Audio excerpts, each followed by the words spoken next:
Bismillahirrahmanirrahim. Assalamualaikum warahmatullahi wabarakatuh. Waalaikumsalam warahmatullahi wabarakatuh. Alhamdulillah, segala puji bagi Allah yang telah menganugerahkan kita berbagai macam nikmatnya. Kalau kita hitung nikmat yang Allah telah berikan sejak kita lahir sampai saat ini, kita tidak bisa untuk menghitung nikmat-nikmat yang telah diberikan. Kalau seandainya air laut, air danau dijadikan tinta untuk menghitung nikmat Allah, niscaya tidak akan mampu untuk kita menghitung nikmat-nikmatnya. Kalau kita bandingkan misalnya pulpen itu, sanggup kita menulis satu kali sampai habis?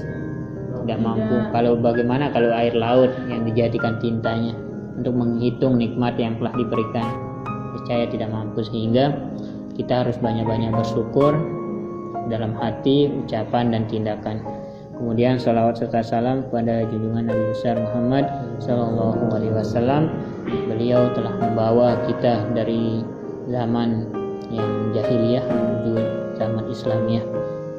Ulama mengatakan bahwa nikmat yang terbesar sejak alam ini diciptakan sampai hari kiamat adalah nikmat lahirnya baginda Nabi Muhammad Sallallahu Alaihi Wasallam. Karena Allah tidak akan menciptakan dunia dan seisinya kecuali karena Rasulullah SAW.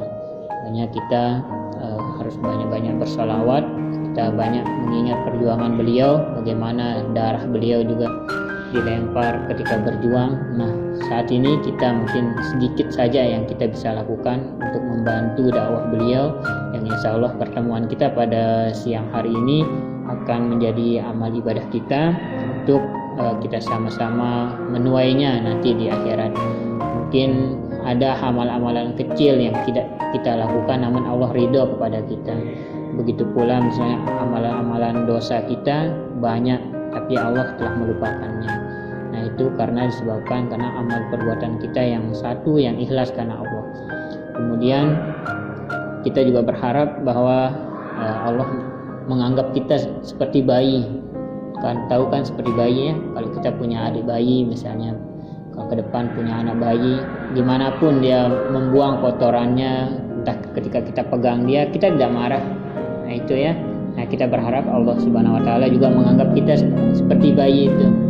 Kita ketika berbuat salah dan hilaf, Allah tidak marah, bahkan dia tersenyum melihat kelakuan kita.